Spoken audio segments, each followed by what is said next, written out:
Whenever you begin a task, always begin with insight. Because in the beginning was insight, and all things through insight came into existence.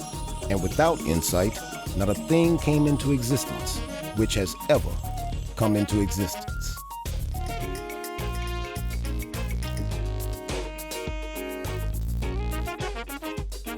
Bright insights for life, because you know more than you think. All right, Doc. Yes, sir. So we get to this point in the show where all the gods or all the egos, they come together and they're talking about what's going on with the situation with the frame, because everything, Hades and Persephone, they call this meeting to talk about, how things are not working out. Hades had to, he did something strange that Riddy and Kinesis saw in the underworld. Yes. And now they're at the meeting in Olympus talking about it. Talk to me about what's going on here in this scene. Well, they saw Hades in that cellar. If you recall in that movie that they went down in that cellar, and it was a dungeon of darkness, which is basically reminiscent of Tartarus, which is the dungeon in Hades, the hell on earth. And so what they witnessed was they saw Hades himself down there absorbing the last bit of the soul's energy from some of the people down there. Mm-hmm. But the interesting thing about it is that these are the people who actually passed through the frame to the illusion fields. Mm-hmm. And in that scene, there is the evidence that it's just an illusion. Mm. And so that's why they set out to disrupt work, thinking they was going to something better. Yeah, a better life, or a better quality of life, or another opportunity in life. Because the beyond the frame, the illusion fields is what we call today the suburbs and the luxury estates in society. And often how do you mean by that? Well, that's what it personifies. It personifies the idea that once you pass through the frame, you've quote unquote made it. But oftentimes people have made it and found, just like in the movie, those people who were in that cellar, who had passed through the frame, Riddy and Kinesis, when they went down there, they found out that they were experiencing the same miserable existence as the people who didn't get to pass through the frame, or even worse. And the whole scheme was to absorb all their soul's energy. And so it personifies the effort to spend 20 years plus working only to find yourself in a predicament like the people who never passed through the frame. Mm. Yeah. Thinking you made it and you really didn't. Thinking you made it. So at this meeting. Uh-huh. So they talking about the frame, because they Hades says we gotta fix this, we gotta start changing things, we gotta start doing things different, and Zeus is disagreeing. What is this symbolic of? Well, it's just symbolic of their ongoing infighting, but more so it really points to the fact that the great plan is coming together, and it's calling for them to basically pick it. They are going to disrupt work, which, because these are the gods of the ancient civilization, and it speaks to creation, chaos speaks to creation in its processes. So the great plan called for them to disrupt work. And it's interesting because, what I was going to get at is how that points back to the Bible and creation. And in creation, how work is a curse. In Genesis, work is a curse that was levied against the man. Yeah. And so just like in the movie where we see the women working themselves to a miserable existence, the work was never the curse levied against women. But anyways, they found that they had to disrupt work because all those people were working, and only to find out that beyond the frame was a miserable existence. Yeah, they had made it, but turned out to be a mess. What else you got? The Tacitus. Yeah. Eras Tacitus. Which what's going on with these Tacitus? They holding the secrets. They confess. It look a little bit like the Catholic tradition. Well, they it probably looks like that by the garb, and the design on the movie set, but really it has more to do with the military than the Catholic Church, probably, because the Tacitus is actually pronounced in English as tactics, and those tongueless women are the tactics that Hera uses in her quest with her army of bees. So she has an army, and she has you would probably think of these tactics, or Tacitus, these tactics, you would probably think of them more as clandestine special ops. They conduct surveillance, and they move in silence. They don't speak. They just collect information and get it back to her. And that's why it's more correlation to the military. Yeah, they move like an army. You saw in the movie when they were walking down the road and they were all in formation. Remember that she was in the middle and they were like shaped like a diamond? They stayed in formation. Yeah, all the time, right? They stayed in formation. Yeah, even like an army. Every time that she went to go see Poseidon. Yeah, which is interesting because that's what happened when the pandemic first started. When the pandemic first started in 2020, there was a young lady, I can't remember her name, Caroline, okay, let me not try to say it because I can't remember it, but she was in Europe and she was an actress. And she was going on trial for having bludgeoned her boyfriend in his sleep, I think. Okay. Yeah, she was going on trial for domestic violence, but she killed herself. And when that happened, that was a big thing in the news around the world. And all of a sudden, it was disrupted, and people have since totally forgotten about it. But it was disrupted, and people's attention was drawn to the fact that there was an interview being conducted with Lisa Leslie, the basketball player from the Sparks, where she was being asked about Kobe Bryant and his issues in Denver, the ordeal he had. And because of that, I just know this because when the pandemic happened, I was just searching for information, and this was what was happening, and it stood out to me, So Snoop Dogg went viral because at that time, in response to the interview about his friend Kobe, he said, "Can I call her one? Can I call her one?" He called her a dog-headed bitch, and then everybody had these masks on, walking around and driving around looking like dogs with muzzles on, and I just thought that was ironic, eerie, But in response to Snoop, the former National Security Advisor responded and told him that he had better back the fuck off because he was coming against the army. So I couldn't help but notice the similarity between that army and the army that, Herod's army. The correlation to the mythology, you know what I'm saying? In recent times. And pandemic is Greek. Pandemic is pandemic, panic throughout. So yeah, I couldn't overlook that. And I figured most people probably didn't even get, the correlation, not being familiar with the terminology. So, and that's how the pandemic started. The pandemic ensued with those events. So we go later in the show, and we get to the point where now, they were trying to get to calm Zeus's nerves. They were trying to calm his suspicions, and having the governor guy kill his son, and then Aerie, King Minos. Yeah.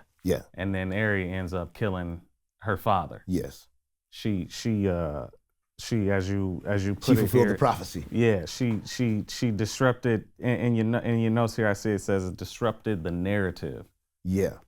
That event, see, the narrative, the Wonder Water, Prometheus, we established that Prometheus said, in the show that as long as it flowed, Zeus would continue to reign. And part of that narrative was for King Minos to kill his son. But it didn't involve King Minos getting killed.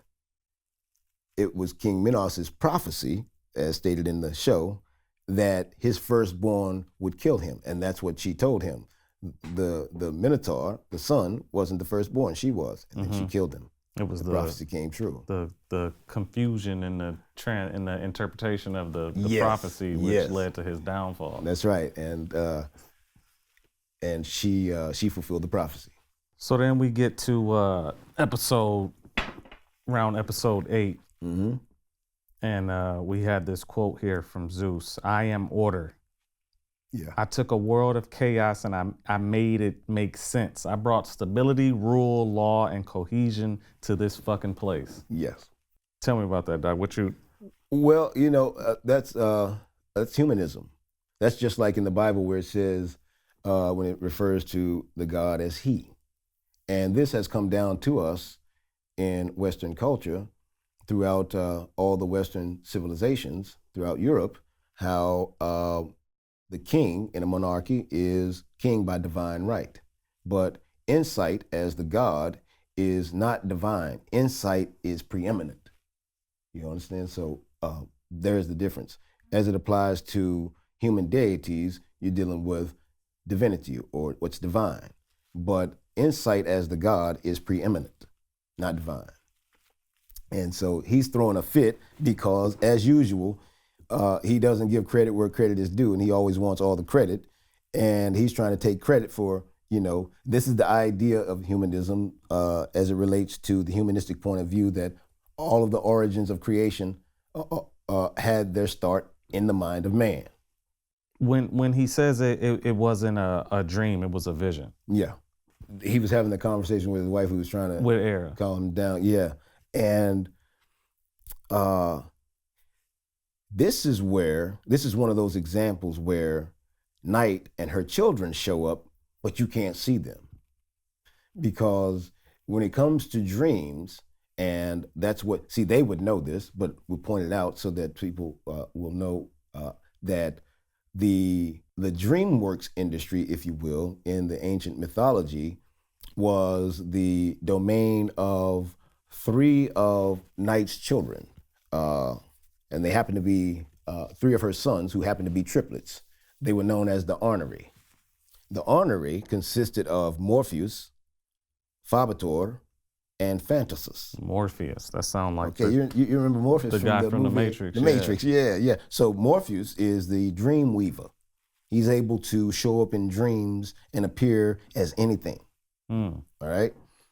Phabator is where we get the word phobos or fear, and he is the creator of nightmares. Then you have Phantasus, who is the creator of all things fantasy and fiction. And they work together in the DreamWorks industry, and they often work together with their other brother, Upnos, who is the Greek god of sleep. And so in the situation where they were talking about this was not a dream, it was a vision, is interesting because in the New Testament, when Acts starts, it on the day of Pentecost, it was proclaimed that the elders will dream dreams, but the young people will see visions. And this is kind of how that pertains to the scenes where it's black and white, the 50 Shades of Grey, where they're all stuck in a dream. They're stuck. But in the Acts, it says that the real vision will come through the young people. The young people will see visions and carry them out. And those who are dreaming dreams are just woke, not awake. So you were talking about Jesus and all the Night's children. Correct me if I'm wrong, but those 3, they work with one of the other siblings, don't they? Well, they work. Well, they all work together, but Moros Mm-hmm. is the Greek god of depression and gloom and doom. Moros. Moros, and he sets the scene of the 50 Shades of Grey that we see the show go from color to black and white, if you will. Okay. And so that's the presence of Moros. Moros is depression. And that's part of what they are dealing with, where... And Asphodel. They're dealing with anxiety and depression. And what about... well, they're experiencing, I can't really say they're dealing with it. I might be saying this wrong, but Upnos. Upnos, yes. That's what I was talking about, the Greek god of sleep, who works with his brothers, Morpheus, Phabator, and Phantasus. And when they work together, Upnos' job is to put you to sleep. And so, but this is nervous sleep. This isn't regular sleep. This is nervous sleep. This is what, this is how woke is actually defined, in particular in the movie. And nervous sleep is hypnotism, which involves suspending the periphery. And that's why when you see hypnotism being performed clinically, I think, you see them with a watch, and the person has to keep watching the watch. And so it cancels out your periphery, all right? And once that happens, then, you know, anything could happen. Blind spot. Yeah, blind spots on both sides. So if that's the case, then symbolically it's almost like, because, you know, going back to the show, Orpheus went down there. He went to that state, that plane to get ready. I mean, obviously after kind of trapping her there in the first place. Sure. But well, the whole thing speaks to how she brought him down, but he was willing to be brought down, just like everybody else in the movie. They're all needy. And that's what it's pointing out. That's why Zeus is throwing a fit, because he's so needy. He's so needy that he's always blaming other people. And all the people, especially Riddy and Orpheus, are needy throughout the film. That's what it points to, their neediness. And for what reason are they so, like, how are all these people? Because they're stuck. They're stuck in Hades, the hell on earth. See, in the Bible it says that, and this is how it is best to understand it, to appreciate it. It says that it is Hades that will be thrown into the eternal lake of fire. It doesn't say you or me or he or she will be thrown into the eternal lake of fire. It says Hades, the hell on earth, will be thrown into the eternal lake of fire. And if you're caught up in that, then, you know, but it's eternal, it's Hades itself, the underworld, that would be thrown into the eternal lake of fire, and everybody that's caught up in it. That's what it's descriptive of. That's what it's talking about. So you move on here and you talk more about love and its correlation to neediness. In the paper? In the paper. Yeah, because in the movie, in the show, Zeus was saying that love was an unsophisticated thing that humans get involved with that didn't really mean a whole lot, you know? But he's God, right? But in the biblical text, it says the God is love. And we pointed out in the paper how insight is the God, so insight is love. And keeping those people stuck is not a better opportunity for those people. So then what do you make of, and to that point, what do you make of Riddy making it back out of that state or that plane? Well, she was let's see, how did it happen? Orpheus came down and they worked their way back up to Earth. And part of the whole great plan with Persephone and Medusa, and they helped. Well, okay, so see, it ended. And so it's supposed to tell us, in the next episodes, but we're left on a cliffhanger where we know that they're all preparing themselves for a great event where Riddy and some of these other people are going to be instrumental in the unseating of Zeus. So they're going to bring down God. And at the end of the show, Prometheus ends up on that throne. Yeah, they have him there at the end. Yeah, and he had sat there before, and Zeus got pissed at him. You know what I'm saying? But because it symbolizes how it is the creator that is responsible for everything that is created, not God. God is the man. So symbolically, then, is that just cinematically some nice stuff they put on the end, or do we? It's a cinematic effort to express the mythological fact of the matter. Mythology, once again, is the language of nature. How in the ancient times, people learned directly from nature. Okay, and so some people refuse to give credit where credit is due. In the case of Zeus, he didn't give credit to the insight as God. He took the credit for creation. Okay, and the balance is Prometheus, who is the creator, but in actuality, insight is the creator. You understand? And it demonstrates his refusal to give credit where credit is due. He's taking the credit. But now it's insight's turn now. Yes, to get the credit. Yeah, and that's where we are in the world, is at the place where we have to be okay with recognizing that it is insight that we worship. It is insight that we praise. It is insight that we long for.